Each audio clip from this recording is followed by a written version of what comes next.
पिछले 5 साल के अंदर जितना बड़ा टेक्नोलॉजी के अंदर रेवोल्यूशन आया है, आज से पहले ऐसा रेवोल्यूशन कभी नहीं देखा गया है। बहुत बड़े वेंचर कैपिटलिस्ट कंपनीज लाखों और करोड़ों रुपए फूक रहे हैं अपनी एआई टेक्नोलॉजी को बेटर बनाने के लिए। और इसी रेवोल्यूशन फेज में बहुत सारी एआई म्यूजिक कंपनीज भी आई है, लाइक सुनो, ऑडियो, जो कि म्यूजिक क्रिएशन के प्रोसेस को ज्यादा आसान बना रही है। और बहुत सारे म्यूजिशियंस को यही डर है कि क्या अब उनकी जॉब रिलेवेंट भी है या नहीं। तो आज की वीडियो के अंदर मैं ऐसी 5 चीजों के बारे में डिस्कशन करने वाला हूं जिसकी वजह से आपकी जॉब जा सकती है, बट अगर आप इन सारी चीजों को ध्यान रखोगे तो आप एआई को यूज करके अपनी स्पीड को 10x कर सकते हो। AI is replacing basic music. तो अगर आप एक म्यूजिशियन हो, एक बीट मेकर हो और आपके दिमाग में है कि भाई मैं एक बेसिक सी 2 या 3 मिनट की बीट बनाऊंगा, उसका नॉर्मल वर्स होगा, हुक होगा, वर्स होगा, हुक होगा, और उसको B22 बीट स्टार्स या ऑनलाइन अपने इंस्टाग्राम से भेज दूंगा। तो पहले आपको एक चीज बता दूं कि अगर आप बहुत ही बेसिक अरेंजमेंट करने वाले हो और नॉर्मल बीट बना के ऐसे उसको प्रोडक्ट बेच रहे हो, तो बहुत सारे लोग शायद उस प्रोडक्ट को खरीदेंगे ही नहीं, क्योंकि अब वो लोग सुनो पे जाके, ऑडियो पे जाके अपनी मनपसंद बीट को क्रिएट कर सकते हैं। तो अब यहाँ पे आपको क्या करना चाहिए? अब जितने भी आप लोग प्रोड्यूसर्स हो जो कि सिर्फ और सिर्फ बीट बेचने पे फोकस कर रहे हो ना, वो मत करो।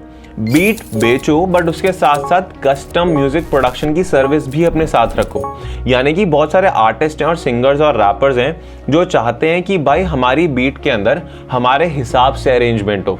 पहले इंट्रो ना आए, में भी पहले हुक आए, उसके बाद वर्स के साथ साथ बिल्डअप आए, फिर प्री कोरस आए, फिर कोरस आए। बट यहीं पे किसी म्यूजिशियन को कुछ एक डिफरेंट अरेंजमेंट चाहिए होगी। अगर आप एज अ म्यूजिक प्रोड्यूसर सिर्फ अभी दिमाग में थॉट्स बना रहे हो कि मैं ये कर लूंगा, ये कर लूंगा, तो सबसे पहले मैं आपको ये चीज क्लियर कर देता हूँ कि मैंने बीट सेलिंग से लेके कस्टम वर्क से लेके ऑलमोस्ट सब चीजें करी हुई है। एंड आई नो आज एआई इतना पावरफुल हो गया है, तब भी बहुत सारे म्यूजिशियंस मेरे पास रीच आउट करते हैं कि हमने सुनो से म्यूजिक बनाया है और मैं चाहता हूँ इसके अंदर ऐसे ऐसे या इस तरीके से वेरिएशन हो जाए, और ये मेरा रेफरेंस ट्रैक है, इससे मैं चाहता हूँ आप अपने साउंड के हिसाब से इसमें चीजें ब्लेंड कर दो। तो जो कस्टम वर्क की डिमांड है, यानी कि जो सर्विस की डिमांड है, वो इतनी कम नहीं होने वाली, क्योंकि बहुत सारे आर्टिस्ट और म्यूजिशियन और रैपर्स को अपनी क्रिएटिव राइटिंग प्रोसेस पर ध्यान देना, उनको ये टेक्निकल चीज़ों के बारे में नहीं पता। बट अगेन, अगर आप उनको एक वैसा ही बेसिक प्रोडक्ट बनाकर देने वाले हो जो कि उनको सुनो से ऑलरेडी मिल रहा है, उसके अंदर अपनी वैल्यू ऐड नहीं कर सकते, तो यहाँ पर आप रिप्लेसेबल हो।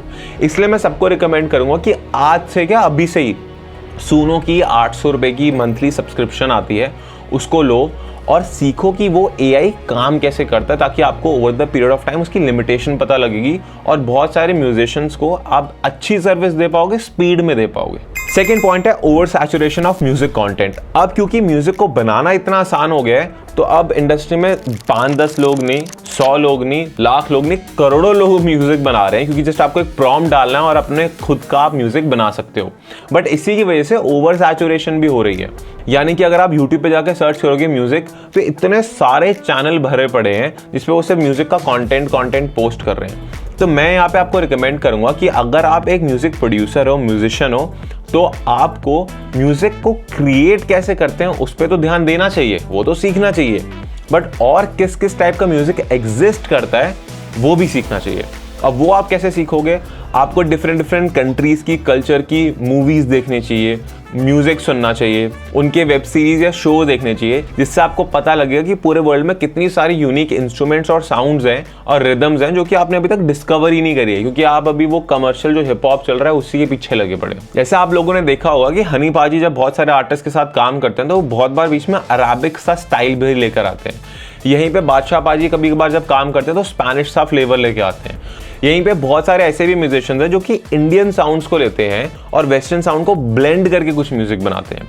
अब जैसे रिसेंटली 4 दीवारी हैं जो अपने म्यूजिक को रिलीज कर रहे हैं, तो उनकी जो साउंड है वो यूनिक है। आई नो वो बहुत क्रिएटिव है, कई लोगों को बहुत पसंद आ रही होगी, कई लोगों को बिल्कुल पसंद नहीं आ रही होगी, बट वो जो उन्होंने अचीव करा है वो एक डिफरेंट साउंड है। और साउंड उन्होंने कोई एक्सपेरिमेंट करके अचीव नहीं करी है, उन्होंने बेसिक मल्टीपल टाइप के जॉनरास को सुना है। लाइक जो वो म्यूजिक बनाते हैं वो बहुत ज़्यादा EDM, dub step, highway trap से इंस्पायर्ड होता है, बट उसको वो स्मूथली हिप हॉप के साथ, वोकल्स के साथ ब्लेंड करते हैं। सो आपको भी एज अ म्यूजिशियन सिर्फ और म्यूजिक के क्रिएशन प्रोसेस पर फोकस नहीं करना, आपको ये भी देखना है कि वर्ल्ड में और कितने टाइप का म्यूजिक एग्जिस्ट करता है और उसको मैं कैसे इंडियनाइज कर सकता हूँ इंडियन ऑडियंसेस के लिए। Distribution is more important then ever. तो डिस्ट्रीब्यूशन का मेरा मतलब है कि आपकी फॉलोइंग। तो अगर आप एक म्यूजिशियन हो, म्यूजिक को क्रिएट कर रहे हो, तो AI सिर्फ आपके लिए म्यूजिक बना सकता है, वो आपके लिए आपकी ऑडियंस नहीं बना सकता। तो अगर आप एक म्यूजिक प्रोड्यूसर हो तो आपको डर लग रहा होगा, यार ये सुनो तो बहुत अच्छा म्यूजिक बना देता है, बट भाई आपको ये समझना पड़ेगा कि वो जो AI है वो सिर्फ और सिर्फ एक म्यूजिक बना सकता है, वो कंटेंट नहीं बना सकता, वो लोगों को रीच आउट नहीं कर सकता, वो लोगों को मैसेज नहीं कर सकता, वो लोगों को बता नहीं सकता कि मैं आपकी साउंड को इतना अच्छा बना सकता हूँ। तो आपको अपनी डिस्ट्रीब्यूशन पे फोकस करना है, यानी कि आपको एज अ म्यूजिशियन कंटेंट को क्रिएट करना है। बहुत सारे मैं म्यूजिशियंस को देखता हूँ कि यार मेरे को कवर नहीं बनाना है, मेरे को ऐसी बीट पोस्ट नहीं करनी इंस्टाग्राम पे, मेरे को तो आर्टिस्ट रहना है। भाई आज का वो टाइम खत्म हो चुका है जहां पर एक आर्टिस्ट छुप के रहता था और लोगों को क्यूरियोसिटी होती थी कि भाई मेरे को इनकी लाइफ के बारे में जानना है। वो टाइम अब नहीं रहा। फराह खान से लेके आमिर खान तक ये लोग व्लॉग्स बना रहे हैं बिकॉज आज की ऑडियंस एक ह्यूमन का नेचुरल बिहेवियर कैसा है वो देखना चाहती है, रियल लाइफ में वो कैसा होता है वो देखना चाहती है, वो क्या क्या हमें क्रिएटिवली दिखा सकता है वो देखना चाहती है, सिर्फ उसके आर्ट के लिए उसको फॉलो नहीं करती है। हम लोग दिलजीत को इसलिए भी पसंद करते हैं क्योंकि वो इंस्टाग्राम के ऊपर ऐसे फनी फनी रील्स डालते हैं, तो हम उससे इंस्पायर होते हैं और हमें मजा आता है कि भाई ये बंदा कितना फनी है। सेम चीज किंग भी बहुत डिफरेंट तरीके से फनी मीम्स पोस्ट करते हैं जिससे ऑडियंस उनको पसंद करती है और ऑडियंस को पता लगता है कि भाई ये बंदा कितना फनी है। तो मैं ये नहीं कह रहा कि फनी बन जाओ, मैं बस ये कह रहा हूँ आप जैसे रियल हो, अगर आप पीसफुल हो बहुत तो कंटेंट में वो चीज़ दिखाओ, अगर आप बहुत एग्रेसिव हो तो कंटेंट में वो चीज़ दिखाओ, अगर आप एंटरटेनर हो तो कंटेंट में वो चीज़ दिखाओ, क्योंकि लोगों को सिर्फ आपका म्यूजिक नहीं सुनना, उनको आपके बारे में भी जानना है और जब वो आपके बारे में जानेंगे, आपको फॉलो करेंगे तो आपकी डिस्ट्रीब्यूशन बनेगी। तो चाहे आप थोड़ा सा AI यूज़ भी कर लोगे अपने म्यूजिक के अंदर, वो कहीं ना कहीं आपका म्यूजिक सुनेंगे ही, क्योंकि डिस्ट्रीब्यूशन मैटर्स मोर। फोर्थ चीज़ है स्टोरी टेलिंग। अब जैसे मैंने बताया AI म्यूजिक बना सकता है, आप कंटेंट बना सकते हो, बट ऑडियंस को एक कहानी चाहिए। अब करण औजला इतने फेमस है बट हम सबको पता है उनकी एक स्टोरी कि भाई वो यंग थे, वो 12th क्लास के अराउंड कनाडा चले गए, उनके मॉम डैड नहीं थे, उनकी सिस्टर थी या कोई उनके रिलेटिव में कोई था, वहाँ पर उन्होंने बहुत स्ट्रगल करा एंड फिर आज वो उस टाइम पर आ गए हैं जहाँ पर वो एक सक्सेसफुल म्यूजिशियन है। बट ये उनकी एक स्टोरी है। अब यहीं पे चार दीवारी को अगर आपने फॉलो करा हो तो वो भी एक स्पेसिफिक स्टोरी टेलिंग कर रहे होते हैं अपने म्यूजिक के थ्रू।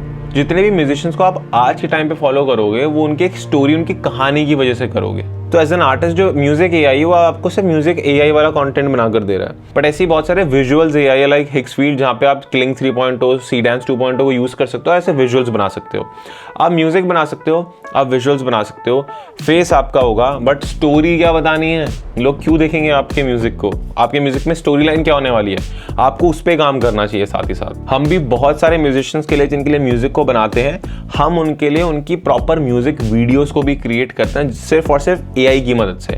बट हम जब आर्टिस्ट के लिए म्यूजिक वीडियो बनाते हैं तो हमारा काम सिर्फ और सिर्फ ये नहीं होता कि उनकी वीडियो बना दें, तो हमारी टीम का वहां पर काम होता है कि हम सबसे पहले स्क्रिप्टिंग करते हैं, ये समझते हैं कि किस टाइप की वीडियो को क्रिएट करना है, उनकी पर्सनैलिटी कैसे है और उस गाने में किस चीज के बारे में बात कर रहे हैं और उस गाने की वो विजुअल्स जो बनाना चाहते हैं वो किस तरीके से रिप्रेजेंट करना चाहते हैं। उसके बाद हम लोग बहुत सारे आर्टिस्ट की इस तरीके से म्यूजिक वीडियोस भी क्रिएट करते हैं, but depending upon their flavour, their story. तो एज एन आर्टिस्ट अपनी स्टोरी पे काम करो, ये सारे AI टूल्स को यूज करो, अपनी स्पीड को 10x करो। अब जो लास्ट पॉइंट है वो बहुत इंपॉर्टेंट है, जितने भी AI टूल्स हैं, सूनो हो गया, हिक्सफील्ड हो गया, क्लिंग हो गया, सीडेंस हो गया, लेमन लैब्स हो गया, आपको ये सीखना है कि भाई इन AI टूल्स को यूज कैसे करते हैं। अभी स्टार्टिंग में आपको इनसे डर लग रहा है, बट जब आप इनको यूज करना स्टार्ट करोगे तो आपके दिमाग में एक बत्ती जगेगी कि भाई इसको यूज करके मैं ये कर सकता हूँ और इसको यूज करके मैं ऐसा कुछ बना सकता हूँ और मैं लोगों को ये वाली टाइप की सर्विस भी प्रोवाइड कर सकता हूँ। बट वो बत्ती तब तक बंद रहेगी जब तक आप अपने दिमाग को बंद रखोगे कि मेरे को इन सारे टूल्स को यूज ही नहीं करना। हमारी टीम में जिस दिन जो नया AI निकल के आता है, अभी रिसेंटली सोनो का वर्जन 5.5 निकल कर आया है, जिस दिन वो निकल कर आया उसके कुछ घंटों बाद हमने उसको यूज करना स्टार्ट कर दिया है। अभी रिसेंटली 2 दिन पहले भी सीडेंस 2.0 एक मॉडल है वो निकल कर आया है जो वीडियो क्रिएशन में हेल्प करता है। हम लोगों ने उसके अगले दिन से रिसर्च करना स्टार्ट कर दी, उसको यूज करना स्टार्ट कर दिया। तो हम लोग जब काम करते हैं, और हमसे मेरा मतलब है हमारी बेसिला टीम, हम सारे लोग जैसी कोई भी नई चीज आती है उसको सीखने पे लग जाते हैं। तो एक डिपार्टमेंट का काम ही यही है हमारे टीम में कि जैसी कुछ नया आता है उसको सीखें, फटाफट देखें कि उससे क्या टाइप का आउटपुट बन सकता है और हम किस टाइप से लोगों की हेल्प कर सकते हैं। तो गाइज आई होप आपको इस वीडियो से कुछ ना कुछ सीखने को मिला होगा एंड प्लीज डरना मत, ये सारे टूल्स को यूज करना स्टार्ट करो। मैं इतने सारे बिजनेस ओनर को जानता हूँ, इतने सारे म्यूजिशियन लेबल के ओनर्स को जानता हूँ जो कि भाई अभी भी परेशान है कि यार कोई अच्छा आर्टिस्ट नहीं मिल रहा। वो अच्छा AI नहीं ढूंढ रहे, वो बस एक ऐसा बंदा ढूंढ रहे हैं जिसको ये सब चलाना होता हो, जिसको ये सारी चीज़ों की नॉलेज हो। तो आप भी वो सारी चीज़ें सीखो। मिलते हैं नेक्स्ट वीडियो में, बाय बाय।